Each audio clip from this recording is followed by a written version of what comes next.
नमस्कार छात्र छात्राओं, आज हम लोग पढ़ेंगे उपभोक्ता संतुलन। उपभोक्ता संतुलन दो प्रकार की है, एक वस्तु के केस में और दो वस्तु के केस में। तो सबसे पहले हम लोग पढ़ेंगे एक वस्तु के केस में। उपभोक्ता संतुलन को समझने से पहले ये चीज तुम समझ लो कि यूटिल्स, जो हम लोग बोलते हैं कि किसी वस्तु को उपभोग करने से जो यूटिल्स प्राप्त होता है वो क्या चीज है, तो वो अलग अलग समय पे अलग अलग हो सकता है। ठीक है, तो अगर तुमको बहुत ज्यादा प्यास लगा हुआ है और आसपास कहीं पानी नहीं मिल रहा है, तो एक पानी का बोतल के लिए तुम है जो 20 रुपया, 25 रुपया, 100 रुपया तक दे सकते हो। ठीक है, पर जब तुम वो पानी पी लोगे उसके बाद उसी पानी के बोतल को अगर 100 रुपया में कोई बेचेगा तो तुम नहीं खरीदोगे, क्योंकि तुम्हारा संतुष्टि हो गया, तुम उसके लिए 100 रुपया नहीं दोगे। तो पहला के लिए तुम 100 रुपया देने के लिए तैयार थे। तो उसी तरह यूटिल्स है, यूटिल्स को हम लोग रुपया में कन्वर्ट करके अगर सोचेंगे तो बहुत आसानी से इसको हम लोग समझ सकते हैं कि एक रुपया के तुम्हारे लिए 1 रुपया का क्या वैल्यू है, तुम किसी वस्तु के लिए कितना रुपया तक दे सकते हो। तो ये अलग अलग आदमी के लिए अलग अलग रुपया का वैल्यू होता है। ठीक है, इससे संबंधित बोर्ड में 2 क्वेश्चन भी आता है। ठीक है, जो इस प्रकार है। इसी चीज को एक तालिका और चित्र के द्वारा समझेंगे। इस तालिका में सबसे इंपॉर्टेंट है, सबसे पहले ये समझना, हम ये मान के चले हैं कि एक संतरा का कीमत है 1 रुपया और उपभोक्ता को 1 रुपया से 2 यूटिल्स की प्राप्ति हो रही है। ठीक है, इसको हमें जो ऐसे समझ सकते हैं कि मान लो ये 1 रुपया है, 2 रुपया, 3 रुपया, 4 रुपया, 5 रुपया। तो अगर उपभोक्ता 1 रुपया दे रहा है तो उस चीज के लिए 1 रुपया दे रहा है जिससे उसको 2 यूटिल्स, 2 उपयोगिता मिल रहा है। अगर वो 2 रुपया दे रहा है तो 4 उपयोगिता के लिए, 3 दे रहा है तो 6 के लिए, और 4 दे रहा है तो 8 के लिए, और 5 दे रहा है तो मतलब 10 उपयोगिता मिल रहा है, तब वो 5 रुपया दे रहा है।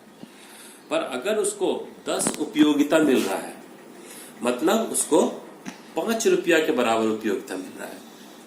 ठीक है, अगर उसको 2 उपयोगिता मिल रहा है मतलब उसको 1 रुपया के बराबर उपयोगिता मिल रहा है। इस चीज को समझना बहुत जरूरी है। रुपया से और यूटिल्स को, इस चीज को समझोगे तभी तुम इसको समझ सकते हो, नहीं तो दिक्कत होगा। इसके लिए फिर यहाँ पर देखो, एक संतरा की कीमत 1 रुपया है और 1 रुपया बराबर 2 यूटिल्स है। अब यहाँ पे देखो, पहला कॉलम में हम लोग लिए हैं यूनिट्स ऑफ ऑरेंज, कितना संतरा वो खा रहा है, एक एक ऑरेंज खाने पे उसको कितना उपयोगिता, सीमांत उपयोगिता मिल रहा है। ये जो 3 नंबर कॉलम है ये इंपॉर्टेंट है। यहां पे हम जो भी उपयोगिता मिल रहा है उसको रुपया में कन्वर्ट कर रहे हैं। ठीक है, उसको कितना रुपया के बराबर उपयोगिता मिल रहा है वो हम लोग बतला रहे हैं। ये तुम्हारा कुल उपयोगिता है यूटिल्स के टर्म्स में, ये तुम्हारा कुल उपयोगिता है रुपीस के टर्म्स में। ये दिखला रहा है तुमको कि जैसे जैसे वो उपभोक्ता उपभोग कर रहा है कितना पैसा उसका खर्च हो रहा है। ठीक है, ये तुम्हारा अंतर बतला रहा है कि कितना का उसको संतुष्टि मिला और कितना पैसा वो खर्च किया। और ये दिखला रहा है कि मेरा जो है फॉर्मूला जो दिया हुआ है उपभोक्ता संतुलन का, वो वस्तु के मूल्य के बराबर हो रहा है कि नहीं। जब ये ठीक वस्तु के मूल्य के बराबर हो जाएगा, इसको बोलेंगे हम लोग उपभोक्ता संतुलन। और उसके आगे या उसके बाद में इस चीज को हम नहीं बोलेंगे उपभोक्ता संतुलन। तो आओ अब इसको हमें जो समझते हैं। जैसे ही वो पहला संतरा को खाएगा, हम मान लिए कि उसको 10 यूटिल्स मिल रहा है।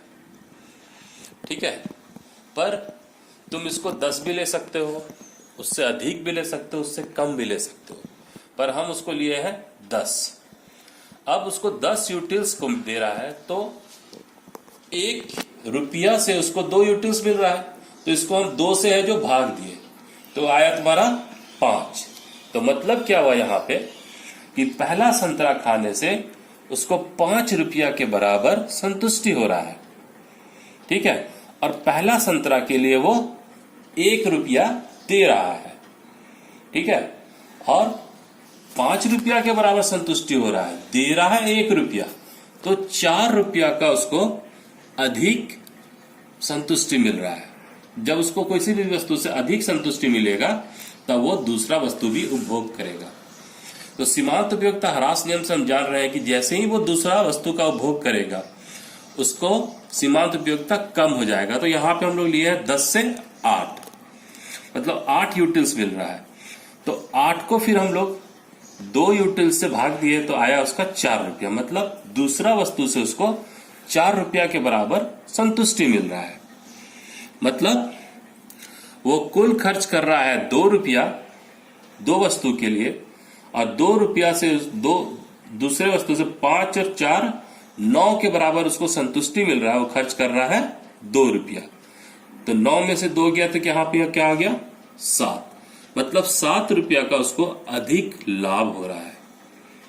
उसी तरह तीसरे वस्तु के लिए लेंगे, यहाँ पे लिए 6, तो 6 को फिर 2 से भागा दिए तो आया 3, तो यहां पे कितना हो गया कि उसको दे रहा है वो 1 रुपया, पर उसको 3 रुपया के बराबर संतुष्टि मिल रहा है। फिर यहां पे अगर हम देखेंगे कुल उपयोगिता, तो कुल उपयोगिता वो 12 रुपया के बराबर मिल रहा है। खर्च उसका केवल 3 ही रुपया हो रहा है, क्योंकि एक संतरा का कीमत 1 रुपया है, तो 3 संतरा की कीमत 3 रुपया हुआ, तो 12 में से 3 गया तो 9 रुपया का अभी भी उसको अधिक संतुष्टि मिल रहा है। यहाँ पे 9 रुपया का उसको संतुष्टि मिल रहा है।